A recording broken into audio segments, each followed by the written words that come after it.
안녕하세요. 소리책입니다. 새해가 되었습니다.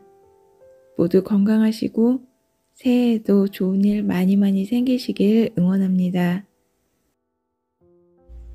오늘은 겨울 선인장 두 번째 테마, 겨울 선인장 함께 할게요. 길은 온통 반들반들한 얼음판이다. 희끔하던 하늘이 또 눈발을 뿌린다. 노파는 허리를 펴고 원망스러운 눈길로 하늘을 올려다본다. 점점이 흩어져 내리던 눈송이가 모가송이만큼이나 커진 것 같다. 그만큼 왔으면 됐지. 얼마나 더 오려고 그러나. 노파는 중얼거리다가 누가 입을 틀어막기라도 한양 얼른 입을 다문다. 요즘 들어 혼잣말을 하는 버릇이 생겼다. 혹시 노만기가 아닌가 여겨져 더러 겁이 난다. 저만치 앞에 비디오 간판이 보인다. 비디오 가게가 있는 모퉁이만 돌면 바로 집이다. 빙판길만 아니라면 그까짓 한달음에 가겠지만 지척이 천리라는 말이 꼭 이를 두고 한 말이지 싶다. 발에 얼마나 힘을 주고 걸었던지 발목이 시큰하고 다리가 후들거린다. 괜한 걸음을 나 성게야. 늙은이를 누가 반긴다고. 빙판에 넘어져 어디가 부러지기라도 하는 날에는 그 지천구를 어찌하고. 집을 나와 10발짝도 못 되어 놓았을 때부터 노파의 마음을 어지럽히던 후회였다. 마지막 인사를 해야 하지 않겠느냐는 주인집 할멈의 말에 마지못해 따라 나서긴 했지만 빈소에 향이라도 피워주고 싶은 마음은 주인집 할멈 못지않았다. 이 눈 속의 저승길은 얼마나 막막할꼬. 택시를 불러 휑하니 다녀오면 될 텐데 무슨 걱정이냐던 주인집 할멈은 길을 나선 김에 딸네 집까지 들렀다 오겠다면서 그녀를 큰 길가에 내려놓고 달아나 버렸다. 아침마다 며느리가 집을 나가면서 노파에게 하는 당부는 꼼짝 말고 집 안에만 있으라는 거였다. 이번 겨울 내내 집 안에 갇혀있는 셈이다. 아무리 눈이 많이 내려도 집 앞에 쌓인 눈을 치울 생각조차 않는 사람들이 오글오글 모여 사는 골목 안쪽에 노파가 살고 있는 다세대 주택이 있기 때문이었다. 쌓인 눈이 채 녹기도 전에 또 눈이 내리기를 거듭하더니 하루 종일 해가 들지 않는 골목길은 두꺼운 얼음장으로 포장이 되어버렸다. 올겨울에는 웬 눈이 그리 흔한지 텔레비전의 뉴스는 눈더미에 깔려 폭삭 주저앉은 비닐하우스며 얼어 죽은 가축들을 보여주기에 바빴다. 19년 만에 폭설이라더니 금세 32년 만에 폭설이라며 야단들이다. 뜨뜻한 집안에 들어앉아 텔레비전으로 보는 눈이 내린 풍경은 그림같이 예쁘기만 했다. 비닐하우스가 무너졌으니 나라에서 보상을 해줘야 한다고 목청을 높이는 사람들을 보며 노파는 오라를 돋웠다. 제 집 눈을 지가 안 치우고 누구한테 돔태기를 씌우리는 게야? 한꺼번에 엄청나게 많이 눈이 와서 기막힌 일을 당했다고 해도 아무려면 그때만큼이야 하려고. 정처 없이 나섰던 피난길에 들이퍼부었던 한방눈은 새까맣게 몰려왔다던 중공군처럼 꾸역꾸역 쏟아져서 그렇지 않아도 낯선 길에 천지분간을 못하게 했었다. 노파는 머리를 흔들어 바로 어제 일처럼 눈앞을 가로막는 눈보라를 털어버린다. 가도 눈밭이었다. 가기는 가지만은 가고 싶어 가는 길이 아니었다. 그녀는 자꾸 뒤돌아보다가 앞서가는 시 어른들을 놓치고 말았다. 등에 업힌 어린 것이 계속 칭얼거렸다. 보따리를 이고 진 사람들이 그녀를 앞질러 갔다. 그녀는 길가에 퍼덕거리고 앉아 아이를 돌려안았다. 아이가 울음을 뚝 그치고 방실 웃었다. 아이에게 젖을 물렸지만 아이는 빨 생각도 않고 놀자고 들었다. 이 길로 돌아서서 집으로 돌아가야겠다고 마음을 정하고 일어서는데 무릎이 꺾였다. 다리가 꼭 남의 다리인 듯 마음대로 움직이질 않았다. 겨우 서너 걸음이나 떼어 놓았을까. 병력 같은 호통이 그녀의 덜미를 잡아챘다. 네가 우리 집안을 씨말리려고 작정을 했냐? 시어머니였다. 피난가지 않고 남편을 기다리겠다고 버티는 그녀에게서 아이를 빼앗아 얻고는 뒤도 안 돌아보고 앞장을 서던 시어머니였다. 시어머니의 눈에는 오직 손자만 보일 뿐이었다. 어쩌면 그리도 빨리 의용군 나간 아들을 포기하고 손자에게 매달릴 수 있는지 그녀는 지금까지도 남편을 포기하지 못하고 있는 꼴인데 시어머니의 목소리는 생각만 해도 기가 질린다. 환갑을 넘기지 못하고 죽은 시어머니보다 12해나 더 산 지금도 매한가지다. 빌어먹을 할망구. 노파는 누구에게랄 것 없이 고시렁거린다. 얼음장 위에 눈이 살포시 덮여서 발을 내딛기만 하면 쭉쭉 미끄러진다. 노파는 한 발짝 떼어놓기를 바득돌 놓듯이 한다. 누가 좀 잡아주었으면 좋으련만 지나가는 사람들은 그녀에게 눈길조차 주지 않는다. 그렇다고 아무나 붙들고 날 좀 잡아주슈 할 만큼 반죽이 좋은 것도 아니다. 노파는 눈뜬 봉사나 다름없이 더듬대며 어기적거린다. 차라리 엉금엉금 기어가는 편이 수월할성 싶지만 차마 그럴 수는 없는 일이다. 그렇게 조심한다고 했는데도 두어 번 미끄러진 바람에 등줄기는 식은땀으로 축축하고 허리를 삐끗한 것 같다. 근근히 골목길을 지나 다세대 주택의 현관문 고리를 잡고 나자 휘파람 같은 한숨이 다 나왔다. 노파는 계단을 내려가 101호의 문을 열고 털신을 아무렇게나 벗어던진 채 벌러덩 들어눕는다. 천리길도 걸어갔다 걸어왔던 때가 엊그제 같은데 엎어지면 코다할 때를 진땀 흘려가며 걸어온 걸 생각하니 한심하기 그지없다. 장식장 위에 올려놓은 화분에 눈이 간다. 줄기인지 이파리인지 끝에 생일 케이크에 꽂아놓은 촛불 같은 빨간색 꽃봉오리를 달고 있다. 한겨울에 선인장꽃이라니 희한하기도 하지. 하기야 요새 세상은 겨울에 꽃 피는 게 별일도 아니긴 하지만 지금쯤 영안실의 안치소에 뻣뻣하게 굳어있을 307호 할멈이 한 달 전에 노파에게 선물했던 화분이었다.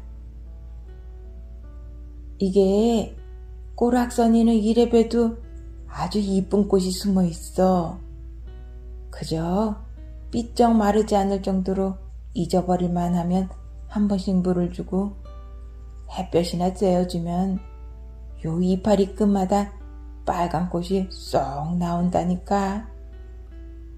꽃이 쭉 둘러가며 피면 꼭 촛불을 켜놓은 것 같아. 이게 뭐라는 선인장인데? 몰라 나도. 예전에 어디서 한쪽 얻어다 심었던 거라서. 귀한 거라면 왜 날 주는 게야? 애들이 자리 많이 차지한다고 내다 버리래. 선인장처럼 생겼어도 그 흔한 가시 하나 없는데 어때서? 하기는 13평에 5 식구 살기는 좀 비좁지. 그게 마지막 선물이 될 줄은 꿈에도 몰랐다. 동갑내기라 매장에서 만난 친구 중에 유달리 마음이 가던 친구였는데 이리도 허무하게 떠나다니 참, 그 할멈 대단해. 대단하고 말고. 아무래도 그 할멈이 스스로 곡기를 끄는 것 같다는 생각을 지울 수가 없다. 따지고 보면 별것도 아닌데 그만 일에 마음을 상해서 그이답지 않게 두고두고 고시랑거리더니 그의 일을 내고 만 것 같았다. 매장에 들락거리는 늙은이 치고 여기저기 한두 군데 아프지 않은 이가 없었지만 307호 할멈만큼은 정정하기가 환겁쟁이와 맞먹을 정도였다. 13평 아파트를 통째로 혼자 사는 207호 할멈 집에 늙은이들이 모여서 부침개를 해먹거나 칼국수를 해먹을 때도 노상 부엌 일을 도맡아서 해내던 이가 307호 할멈이었다. 입 바지런한 사람이 손도 바지런한 법이라지만 할멈은 군소리 한 번 없이 솜씨를 발휘하여 늙은이들의 군입질거리를 대령하곤 했다. 자리 보존했다는 소리를 듣고 늙은이들 몇몇이 요구르트 한 봉지를 사들고 문병 갔을 때도 머리카락 한 올 흐트러짐 없이 단정하게 누워있었다. 밥풀이 목구멍으로 넘어가지 않는 게 아마도 갈 때가 다 된 모양이라며 희미하게 웃을 뿐이었다. 곡기를 끊었다고 한 지 딱 열흘 만에 307호 할멈은 저승으로 갔다. 명이 그뿐이었을까? 저승길이 무섭다는데 동무에서 가자더니 어째 아무런 말도 없이 혼자 나섰을까? 유난히 신명이 많았으니 어깨춤이라도 추면서 갔으려나? 307호 할멈은 매장에서도 주인집 할멈과 나란히 맨 앞줄을 차지하고 앉아있곤 했다. 음악이 나오면 엉덩이를 들썩이다가 참지 못하고 제일 먼저 무대로 뛰어 올라가던 할멈이었다. 웬수놈의 매장. 텔레비전에 뉴스 추적 같은 프로에까지 나왔던 매장은 홍길동처럼 나타났다 사라지기를 반복하면서 늙은이들을 끊임없이 유혹했다.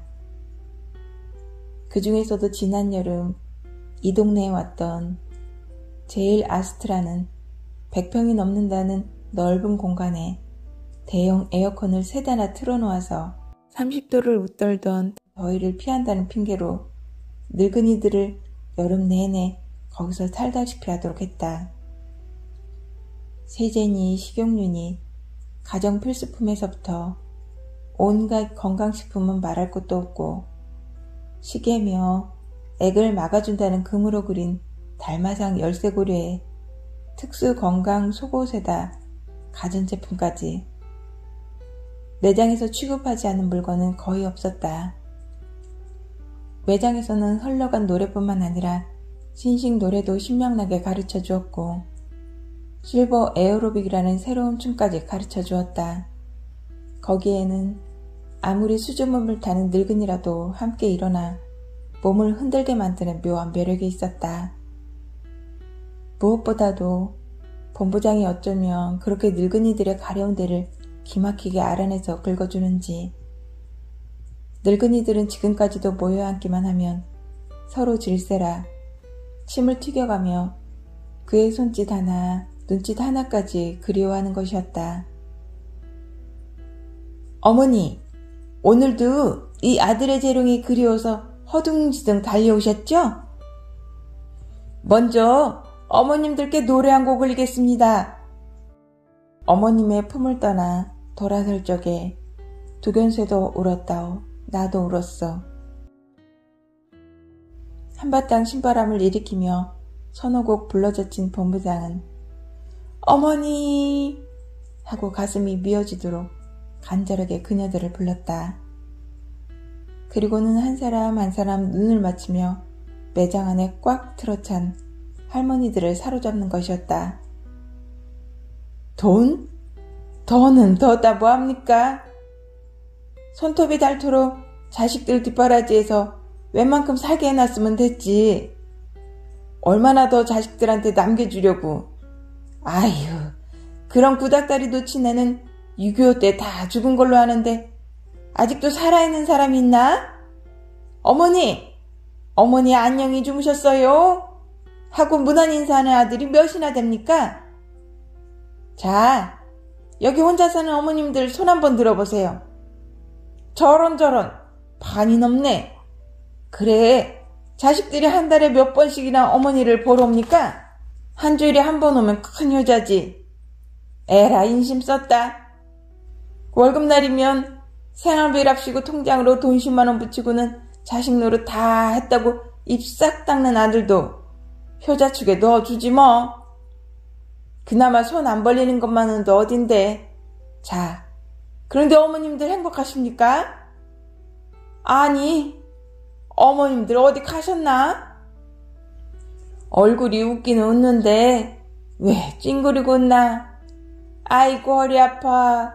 신경통에 관절염에 밤이면 밤마다 잠이 안 와.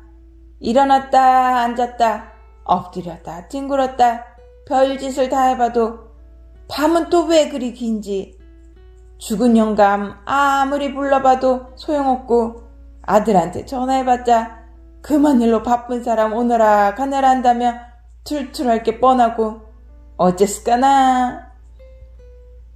바로 그때 생각나는 건 뭐라고요? 키토산. 키토산을 진작에 먹었더라면 하고 땅을 치면 그땐 이미 늦은 거야. 오늘 한정 판매로 딱 10분만 모십니다. 오늘 구입하시는 어머님께는 티켓을 30장씩 드립니다.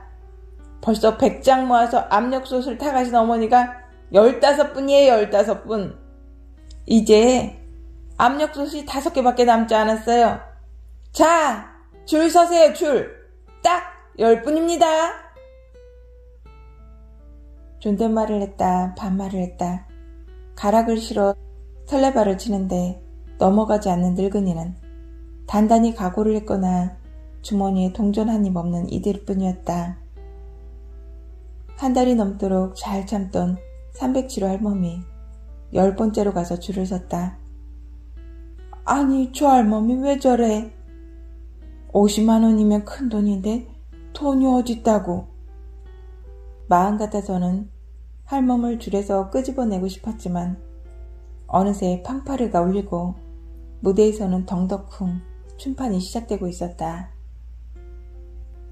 지난번에 무좀으로 고생한다는 아들 준다고 양말 2켤레를 사서는 이게 3만원짜리라고 눈치 없이 아들한테 실토하는 통에 한동안 매장 출입조차 못했던 할멈이었다.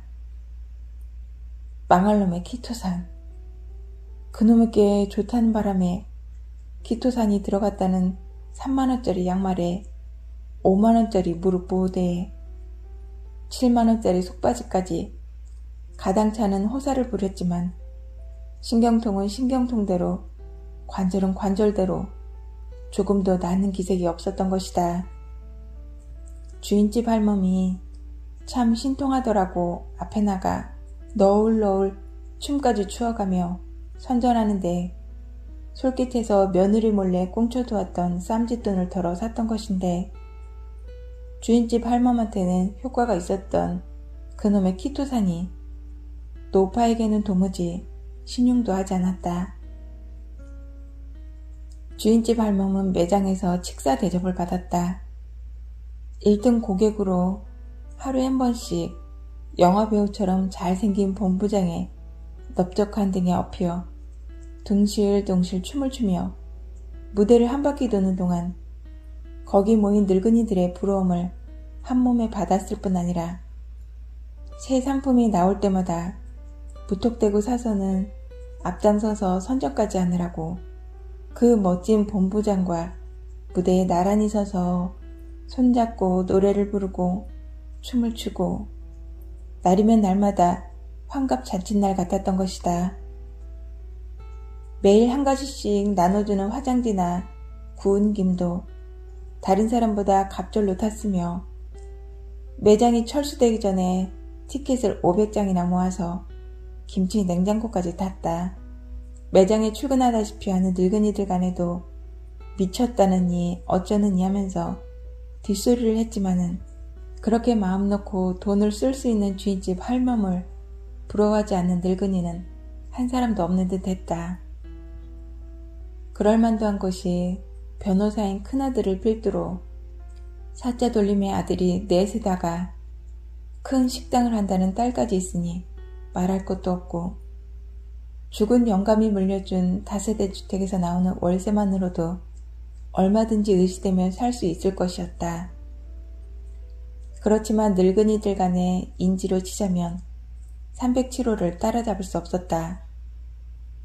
재발은 음식 솜씨며 구수한 입담에다 한가락 구성지게 넘어가는 유행가는 그네들의 심금을 울렸고, 어디에 새로 매장이 생겼다거나 마시세븐이니 세라잠이니 미건 같은 최신식 기계로 물리치료를 공짜로 해주는 데를 알아내는 것도 누구보다 먼저였으며, 찜질방에 무료 티켓을 구해오는데도 선수였던 것이다.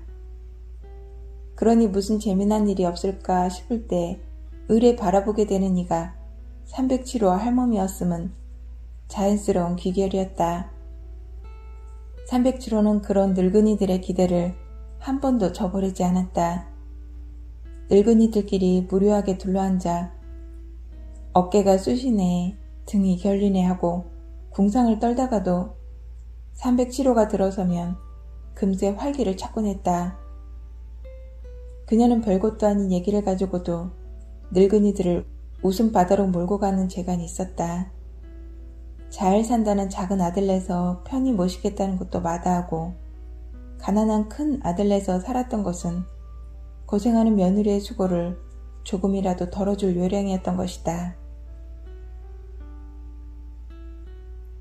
새벽같이 일어나서 빌딩 청소부로 일하는 며느리와 손자들의 도시락을 싸고 다 큰 손자들과 한 방에서 복닥거리고 살았으면서도 얼굴에 웃음기가 가신 적이 없었다. 그러나 젊은 것들도 귀찮아하는 집안일을 도맡아서 하자니 아무리 나이답지 않게 정장하다고는 해도 칠순의 나이는 나이여서 드러내놓고 말을 안 해서 그렇지 여기저기 아프지 않을 리가 없었을 것이다.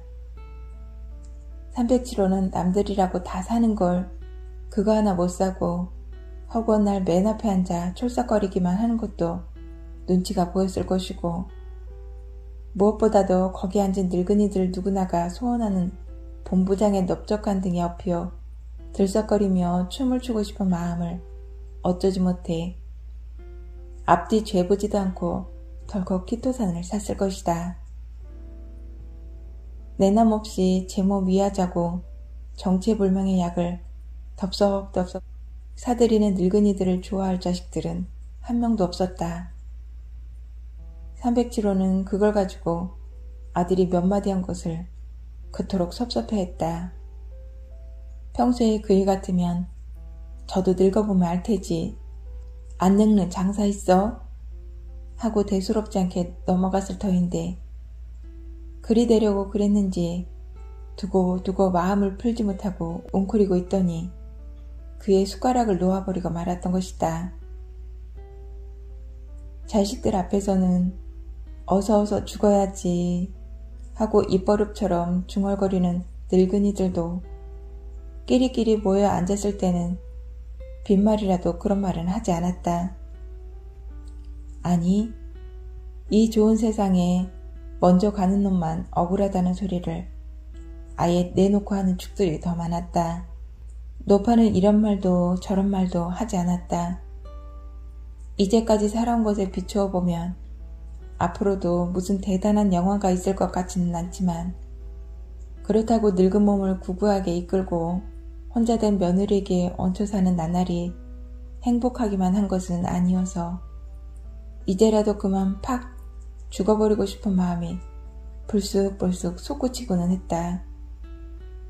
그러나 그 마음을 밀치고 따라붙는 것은 그래도 아직까지는 며느리나 손녀가 그녀를 필요로 할 거라는 구차하기 짝이 없는 구실이었다.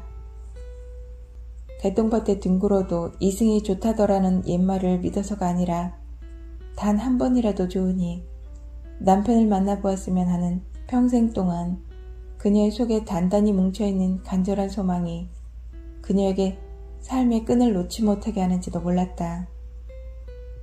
20년 전 생쥐 같은 아들이 교통사고로 죽었을 때 아들과 함께 묻어버렸던 그 소망이 요즘 막 들어 슬금슬금 그녀의 속에서 꿈틀대는 것은 남북 이산가족 상봉이라는 기적이 일어나고서부터였다. 아니겠거니 하면서도 텔레비전에서 눈을 떼지 못했고 북에서 보내온 명단이라는 깨알같은 글씨가 빼곡한 신문을 눈앞이 가물가물해질 때까지 읽고 또 읽고 했던 것이다. 그들은 거의가 남편처럼 의용군이라는 이름으로 북으로 갔던 사람들이었다. 죽지 않고 살아있다면 언젠가는 그들처럼 만날 수도 있으리라. 그러나 50여 년의 세월을 건너뛰어 아무런 할 말을 갖지 못한 늙은 내외가 대면대면하게 서 있는 사진을 들여다보면 볼수록 이제 와서 만나봤자 만나지 않으니만 못할지도 모른다는 생각이 들지 않는 것도 아니었다. 그런데도 텔레비전에서 남북 이산가족 얘기만 나왔다 하면 노파는 저도 모르게 그 앞으로 다가가는 것이었다. 첫 번째 상봉이 있었을 때 며느리가 우리도 상봉 신청을 하자고 했지만 노파는 펄쩍 뛰며 만류했었다. 혹시 그쪽에서 찾는다면 모를까. 무슨 낯으로 남편을 찾아 나선단 말인가. 지금의 꼬락서니는 어디다 내놓고 자시고 할 주제가 못 되었다. 대물림할 것이 없어서 못된 팔자나 대물림하는 것인지. 노파는 한 번도 떳떳하게 며느리 얼굴을 마주보지 못했다. 청산과부로 늙을 팔자는 한 집에 하나도 많다며 소녀딸을 맡아 키워줄 테니 팔자 고치라고 며느리를 내몰다시피 했던 때도 있었다. 그러나 아무리 세상이 좋아졌다고는 해도 정해진 팔자를 거스린다는 게 마음먹은 대로 되는 건 아닌 모양이었다. 이봐! 큰일 났어, 큰일! 이런저런 생각을 두서없이 하다가 그만 깜빡 잠이 들었던 모양이다. 노파는 부스스 일어나 호들갑을 떠는 주인집 할멈을 멀뚱히 쳐다본다. 이러고 퇴평을 잊을 때가 아니여. 정신 차려. 이 할망구야. 문도 안 잠그고 늘어지게 잠이나 퍼대고 있을 처지가 아니라니까 그래. 주인집 할멈은 불그락부르락 난리도 아니다. 웬 수선이여 수선이.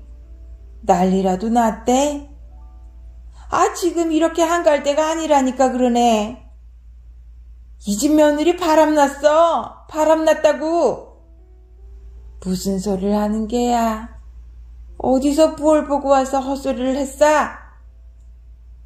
이 두 눈으로 똑똑히 봤는데도. 주인집 할멈은 속이 타 죽겠는지 냉장고에서 물병을 꺼내 병째로 벌컥벌컥 들이켠다. 겨우 숨을 돌린 할멈은 혀부터 찼다. 세상에 별일도 다 있지. 그게 말이야. 그 사람이더라고. 제일 아스트라 본부장. 아유 세상에. 이 집 며느리를 감싸 안듯이 하고 걸어놓은 남자와 눈이 딱 마주쳤는데 아유 내가 아주 그 자리에 오금이 저려서 꼼짝도 못하겠더라니까. 하는 사이에 둘이 차를 타고 내빼더구만. 잘못 본 거겠지. 우리 며느리가 그 사람을 어떻게 알아? 아니 이 할멈이 생사람 청맹관이 만들고 앉았네. 다른 사람도 아니고 그래. 내가 제일 아스트라 본부장을 못 알아보겠나? 아니 그 사람이라면 할멈을 못 알아보고 그래 인사도 없이 그리 내뺏겼어? 말도 안 되는 소리 하들 말어. 오매불망 본부장을 그리워하더니 이제는 세상 남자가 다 본부장으로 보이남? 아니요. 세상에는 쌍둥이처럼 꼭 닮은 사람도 있는 법이니께. 테레비도 못 봐? 너은아도 있고 조용파리도 있고 아주 판에 박은 것처럼 똑같은 걸 뭘. 글쎄, 할멈 말을 듣고 보니 그런 것 같기도 하고. 하긴 지가 날 그리 외면하면 사람도 아니지. 아무려나 이 집 며느리는 틀림없었어. 날 보더니 깜짝 놀라서 고개를 획 돌리고 냉큼 차에 올라탔으니까. 그래? 그렇담 잘된 일이네. 큰일은 무슨 큰일이라고 오두방정이야. 할멈하고는 그래 아무렇지도 않어? 더 나이 먹기 전에 좋은 사람 만났으면 잘된 일이지 뭘. 그 위에 더 좋은 일이 어딨나. 걔도 그 쉰을 바라보는데. 그야 그렇기는 하지만서도 할망구 걱정이 돼서. 나? 이만큼 살았으면 됐지 뭘 더 바래. 이제 그만 어서 가야지. 그게 그리 마음대로 돼? 왜 안 돼? 307호 봐. 훌쩍 떠나니 그걸로 그만이더구만. 그야 병이 그뿐이니 그런 거지 뭐. 발자 들었냐니 웬 명은 이리 길게 태어난지 원. 백수노인이 수두룩한 세상에 70이면 안적도 멀었어. 3, 4시나 됐을까. 짧은 겨울해에 불을 켜지 않은 반지의 거실이 어둑어둑하다. 어두운 걸 싫어해서 집에 들어서자마자 불부터 켜는 게 습관이 되었는데 오늘은 불도 켜지 않았나 보다. 노파는 일어나서 불부터 켜야겠다고 생각하면서도 선뜻 일어나질 못한다. 느닷없이 날 좀 보소 하는 가락이 멈칫하고 있는 두 늙은이 사이를 가른다. 주인집 할멈이 목에 걸고 있던 휴대폰의 폴더를 기세 좋게 열어젖힌다. 여보세요. 그래 잘 왔다. 모범택시가 집 앞 가정 척하니 모셔다 줬는데 뻥 걱정이냐? 됐다. 바쁜데 어서 끊어라. 아니 또 뭐가 들어져서 그렇게 투명을 떠노? 딸내미가 잘 갔나 하고 전화했으면 됐지. 하여간에 끝도 없다니까. 에휴, 저 비율을 누구랴 맞추나. 아무것도 모르면서 그런 소리 하들 말어. 모르긴 뭘 몰라. 이젠 효자 자랑하기도 지쳤남? 택택한 아들 넷이 한 달에 20만원씩 따박따박 통장에 넣어줘. 철받기기 무섭게 백화점에 모시고 가 옷 사주는 딸이 없나. 어디 갔지 부드하다고 전화하면 며느리가 득달같이 모시러 와. 얼마나 더 호강을 해야 성이 찰꼬. 내 통장? 요번에 큰애가 뺏어갔어. 지난 여름에 제일 아스트라에 죄다 갖다 바쳤다고 이제 일일이 저한테 타서 쓰래. 말도 마. 지난달 내 생일에 죄 모여서 얼마나 찍고 까불고 했었던지. 그러려면 생일이고 뭐고 다 관두라고 한소금 했잖여. 그래도 어렵게 사는 막내가 그중 살갑더라고. 어머니가 여름 내내 거기 가서 즐겁고 행복했으면 그만 아니냐고. 저희들이 언제 어머니를 즐겁고 행복하게 해준 적이 있었느냐고 하면서 어머니가 10년은 젊어진 것 같다고. 그런 재미난 데가 있으면 또 가라더구만. 그 말 한마디 했다가 저희 형들한테 몰며 맞을 뻔했지. 그 모양이니까 아파트 평수 하나 못 늘린다느니 만년 차장이라느니 그뿐인가? 둘째는 못할 소리까지 하대. 너 어머니 집 누리고 그렇게 어머니한테 입에 발린 소리 하느냐고. 잘 살면 뭐하나. 골프다 모임이다. 바쁘게 돌아가느라고 언제 애미랑 놀아줄 틈이 있어야지. 누가 도운달래? 가끔씩 하루가 다르게 커가는 손주들 얼굴이나 뵈주면 될 텐데도 그것들이 뭐이가 그리 바쁜지. 지난번에 보니까 훌쩍 커버려서 어떤 놈이 둘째 내인지 어떤 놈이 셋째 내인지 분간을 못하겠더라고. 키빼기만 커갖고는 그저 꾹뻑하면 그만이고 쥐들끼리 어울려 컴퓨터에 붙여 앉으면 아무리 불러도 들은 채도 안 해. 이 집 손녀들 보면 부러워 죽겠어. 하다하다 별소리를 다 하는구먼. 아니요, 진심이요. 어제도 은행에 다니는 큰소녀가 할멈 안마해주는 거 보고 집에 올라와서 한참을 훌쩍거렸다니까. 그까지 안마기계 몇백 개 있으면 뭐해? 나긋나긋한 손으로 텅텅텅 두드리면서 할머니 시원해? 하며 눈 맞추고 방실방실 웃는 게 훨씬 낫지. 어쩌니 저쩌니 해도 101호는 복 있는 할멈이라고. 부잣집 할멈이 그렇다면 그런 중 알아야지 뭐. 노파는 선인장 쪽으로 눈을 돌리며 피식 웃고 만다. 그새 꽃봉오리가 조금 커진 것 같다. 테레비 할 시간 안 됐어? 주인집 할멈이 텔레비전을 켠다. 화면 조정을 하고 있을 뿐이다. 이리저리 채널을 돌리던 할멈이 그만 올라가 봐야겠다며 일어난다. 다른 때 같으면 저녁 먹고 가라고 붙들었을 터이지만 오늘은 만사가 귀찮다. 혼자 밥 먹기를 죽기보다 싫어하는 줄 서로 빤히하는 까닭에 특별한 반찬이 없어도 서로 불러서 같이 밥을 먹을 때가 많았다. 제일 아스트라는 또 안 올래나? 돈은 날렸어도 그때만큼 재미난 때가 없었는데. 이상하지? 그때는 깜짝같이 아픈 데가 없었다니까. 거기 갈 생각만 하면 그냥 엉덩이가 들썩들썩거리고 신바람이 나살랑 밥도 못 먹고 돌아쳤던 걸 생각하면 홀리긴 홀렸던가비요. 애들은 그랬어도 난 돈 아깝다는 생각이 통 안 들어.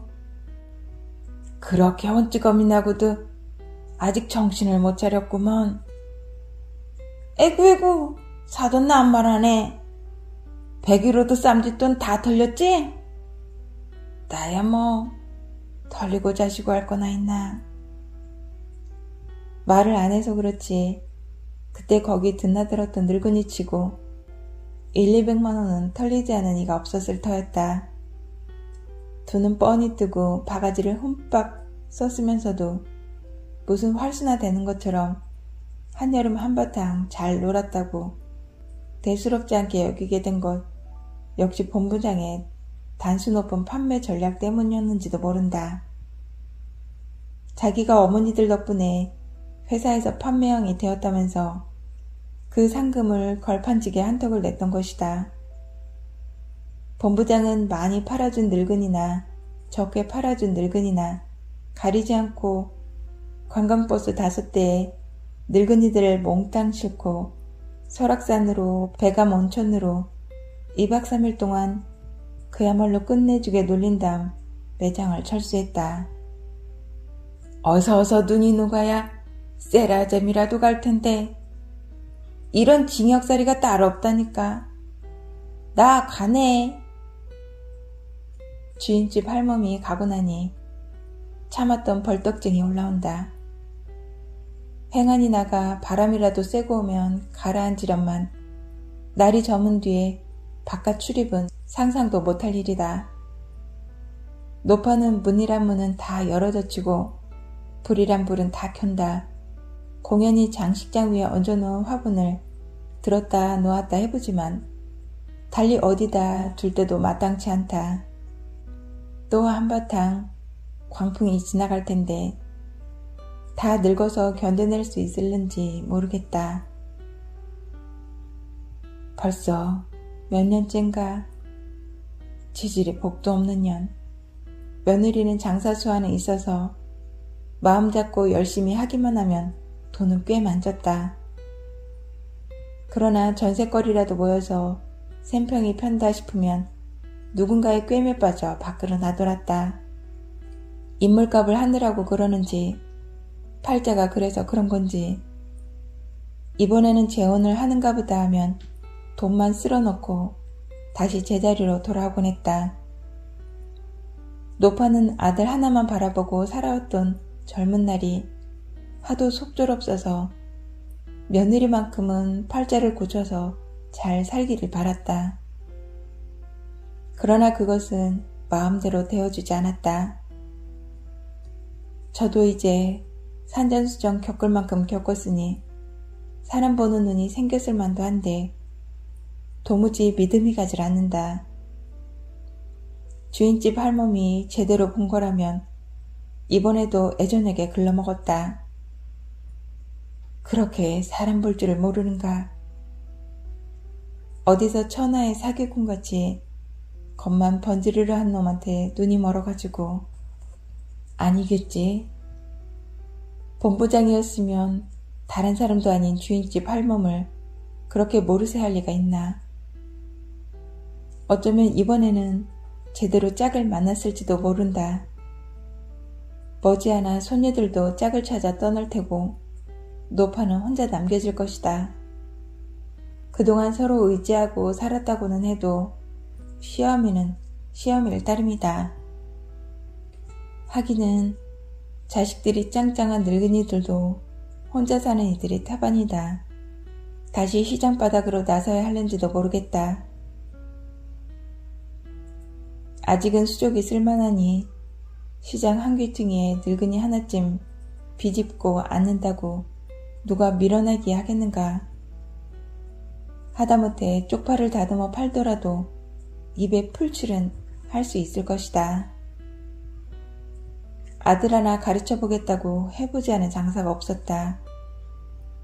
제일 손쉽다는 떡 장사를 시작으로 건어물 장사에 포목 장사에 목이 쉬도록 이 물리고 산 골짜골짜까지 숨은 동네를 찾아다녔다. 김장철에는 새우젓을 연할랐고 한겨울에는 약 보통이를 입고 눈길을 걸었다.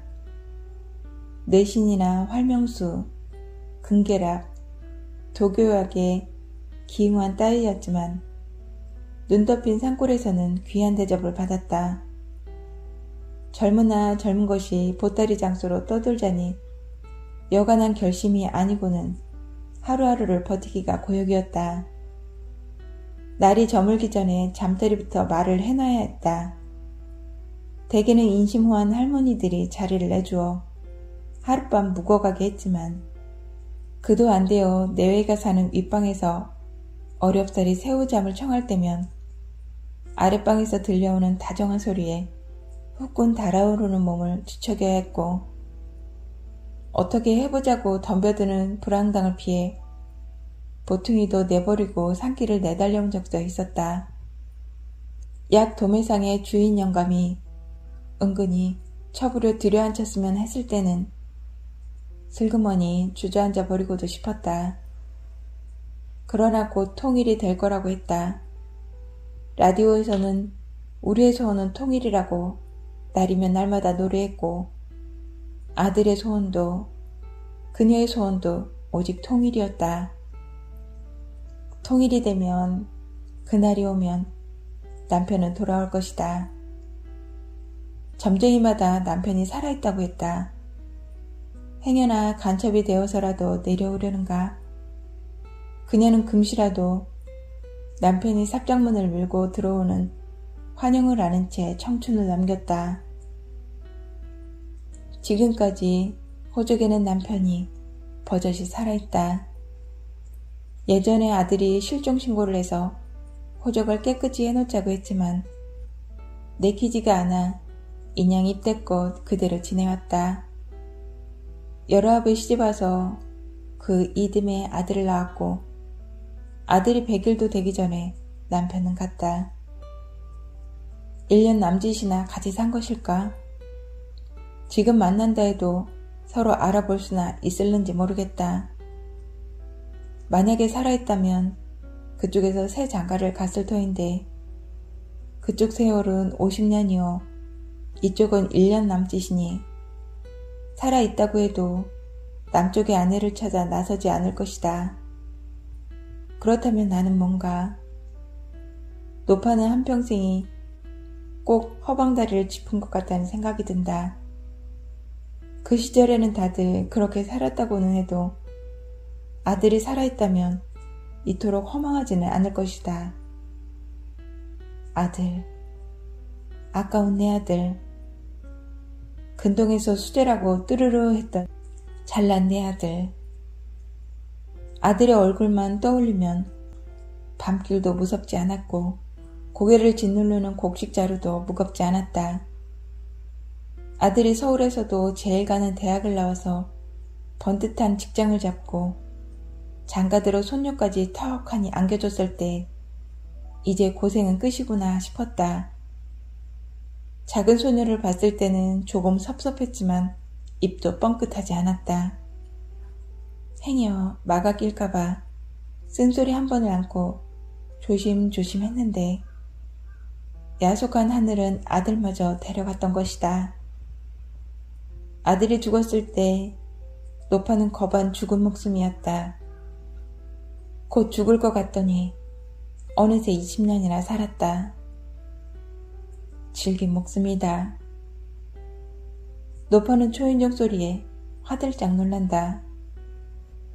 저리 방정맞게 초인종을 눌러대는 건 올해 대학 졸업반인 작은 소녀다. 아비를 닮아 공부는 늘 첫째다. 졸업만 하면 초등학교 선생으로 나가게 되어 있어서 요새 살판났다고 놀러만 다닌다.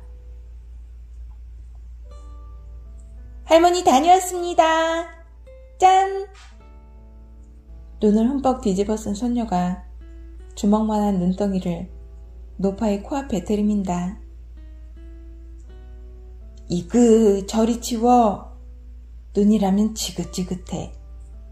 왜? 나는 좋기만 한데. 할머니, 지금 밖에 눈이 펑펑 와. 밤새 오면 온 세상이 퍽 파묻힐까? 어여 나가 눈이나 털고 들어와. 할머니, 어찌 기분이 안 좋아 보이네? 어디 아파? 아프기는 눈이나 털고 들어오라니까 자꾸 말 시키고 섰네. 소녀는 무슨 기분 좋은 일이 있었는지 콧노래를 흥얼거리며 제 방으로 들어간다. 노파는 저 혼자 떠들어대던 텔레비전으로 시선을 돌린다. 요새는 연속극보다 선전이 더 재밌다. 도대체 무얼 선전하는 건지 알 수는 없지만 퍼뜩퍼뜩 지나가면서도 항상 새롭다. 옷을 갈아입은 손녀가 노파의 옆에 앉아 리모컨으로 이리저리 채널을 돌린다. 노파는 어서 씻으라는 둥, 왜 여기저기 자꾸 돌리냐는 둥 잔소리를 한다. 화면에는 한 젊은 남자가 휴대폰을 들고 생선가게에 와서 어리뗀다. 휴대폰 화면에 생선이 비친다. 그 옆에 거, 이 옆에 거 사라고? 남자가 자기 아내와 통화를 한다. 다 싱싱하다니까 그러네. 그게 뭐유? 생선가게 할머니 묻는다. 디지털 세상이잖아요. 뭐? 돼지털? 도무지 모르겠다는 할머니 얼굴이 화면을 가득 채운다. 예, 디지털이 뭐냐? 아날로그와 반대되는 개념이에요. 아날로그는 또 뭐고? 그건 디지털하고 반대. 인서가 서울역에 어디 붙었는지도 모르는 촌놈한테 남대문이 서울역 옆에 있어요 하면 알아듣나? 그러니까 좋은 세상이라는 거지 뭐. 좋은 세상? 뭐가 좋은데? 다요. 다? 그래, 좋은 세상이다. 수도꼭지만 틀면 뜨거운 물이 펑펑 쏟아져. 전화만 하면 먹을 걸 척척 대령해. 앉아서 천리 아니라 땅끝까지도 내다봐. 영국에서 소가 병이 났네 하면 한국에서도 쇠고기가 안 팔린다고 아우성이고, 성질 개떡 같은 것도 개성이라서 좋아. 더 말할 거 있나? 38선도 넘나드는 판국이니. 노파는 공연실에 힘통이 난다. 하도 답답해서 뭘 좀 물어보면 누구 하나 자세히 가르쳐 주려고도 않고 건성으로 대꾸할 뿐이다. 늙은이는 그저 주는 밥이나 먹고 죽은 듯이 엎드려 있어야지. 새삼스레 그따위를 알아서 무엇을 쓰려고. 디지털이면 어떻고 디지털이면 또 무슨 상관이랴. 텔레비전 볼맛이 뚝 떨어진다. 노파는 방으로 들어가 팔을 베고 모로 눕는다. 다리를 배 쪽으로 오그리고 붙이고 한쪽 팔로 눈두덩을 꾹 누른 자세다. 할머니 또 삐졌구나. 손녀가 방문을 열고 들여다보는 기척이지만 노파는 몸도 마음도 잔뜩 오그른 채 미동도 않는다. 손녀가 이불을 꺼내 살짝 덮어주고는 이불 위로 노파를 꼭 끌어안는다. 나 첫 월급 타면 할머니 뭐 사드릴까? 빨간 속옷? 휴대폰? 할머니 휴대폰 가고 싶지. 노파가 아무 대꾸도 않자 손녀는 불을 끄고 나간다. 배에서 꼬르륵 소리가 난다.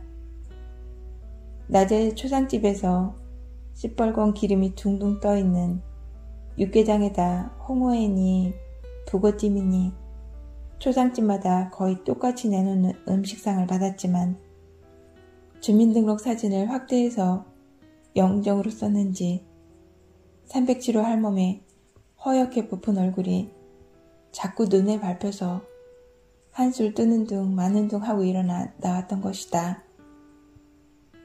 배는 고프지만 일어나서 뭘 먹고 싶은 생각이 없다. 조금 지나면 뱃속은 잠잠해질 것이다. 307호는 어떻게 배고픈 걸 견뎌냈을까? 늙은이들끼리 모여 앉아 신세 타령을 하다 보면 언제나 죽는 얘기가 나오곤 했다.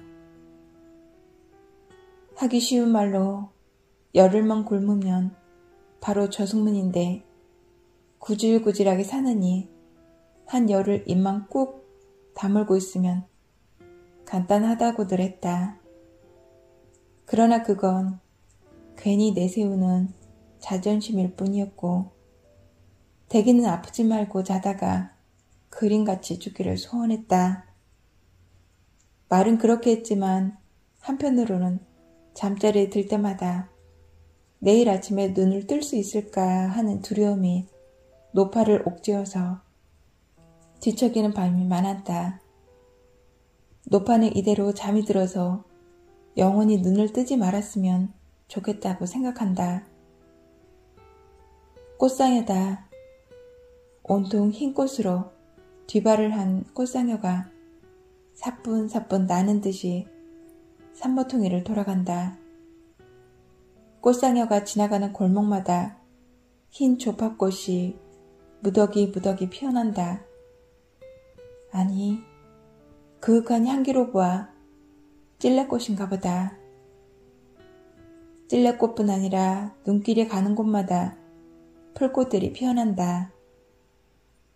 노란 민들레, 흰 냉이꽃, 보랏빛 제비꽃, 흰 옷을 입은 아이가 나풀나풀 춤을 추며 상의 뒤를 따라간다. 맨발이다. 아이가 뒤돌아본다. 나시익다. 누구더라? 어디선가 흐느끼는 소리가 들려온다. 속으로 삼키는 울음이다. 노파는 가까스로 눈을 뜬다. 팔이 저리고 온몸이 뻐근하다. 어둠에 눈이 익자 바로 옆에 이불둥지가 보인다. 이불둥지가 가만가만 들썩인다. 며느리다. 또 틀린 모양이다. 속으로 우겨넣는 들릴락 말락하는 울음소리지만 그 진동을 느낄 수가 있다. 며느리의 설움이 뼈에 사무친다. 혼자 삭혀야 할 설움이라는 걸 노파는 안다. 울다 지치면 잠이 들 것이고 아침이 되면 슬픔은 저만치 물러나 있을 것이다. 노파는 며느리가 울다 지쳐 잠들기를 기다린다. 마음 놓고 울지도 못하던 때가 있었다. 사이스럽다고. 어디서 새파란 젊은 것이 청승을 떠느냐고. 너 때문에 될 일도 안 된다며 다그치던 시어머니도 거진 흙이 다 되었을 것이다. 시어머니가 죽었을 때 정말로 마음 놓고 울었다. 울다 몇 번씩 기함을 하기도 했다. 그때 가슴속에 고여있던 눈물을 다 쏟아버렸는지 이제는 웬만해선 눈물이 나오지 않는다. 며느리는 여간해서 울음을 그칠 것 같지가 않다. 마음 같아서는 등을 토닥이며 얼싸안고 같이 울어주고 싶지만 아무런 위로가 되지 못할 거라는 생각에 노파는 숨을 죽인다. 며느리와 한 방을 쓰고 산 지 벌써 10년이 넘었다. 그러니 숨소리만 듣고도 며느리 형편을 대강 알 수가 있다. 지난 세월 동안 노파의 모든 촉수는 며느리를 향해 있었다. 흐렸는지 개었는지 그 얼굴빛에 따라 그녀의 일진이 바뀌곤 했다. 화장실이 급한데도 기척을 낼 수가 없다. 도저히 참을 수가 없게 되자 그녀는 소리 죽여 방을 나온다. 볼일을 본 노파는 소녀방을 열어본다. 불이 켜있고 라디오에서는 소리가 난다. 잠든 큰 소녀의 얼굴은 제 할아비를 빼다 박았다. 남편은 20살 청년의 모습 그대로 노파의 가슴에 새겨져 있다. 노파는 큰 소녀의 얼굴에 흘러내린 머리칼을 쓸어 넘겨준다. 남편이 그랬듯이 이상하게도 다른 것은 다 잊었는데 유난히 잔머리가 많았던 그녀의 머리칼을 쓸어 넘겨주던 남편의 손길만은 잊히지 않는다. 큰 소녀는 꿈이라도 꾸는지 몸을 뒤척이더니 제 동생께로 돌아눕는다. 노파는 작은 손녀가 돌돌 말아 다리에 끼고 자는 이불을 잡아 빼서 잘 덮어주고 라디오와 불을 끈 뒤 방에서 나온다. 썰렁한 거실 한가운데 우두커니 서 있자니 그렇게 촬영할 수가 없다. 아마도 속이 비어서 그럴 것이다. 촬영한 생각이 들 때는 뭘 먹는 게 상책이다. 노파는 전기 보온밥통을 열어본다. 한 공기가 조금 넘어 보이는 밥이 남아있다.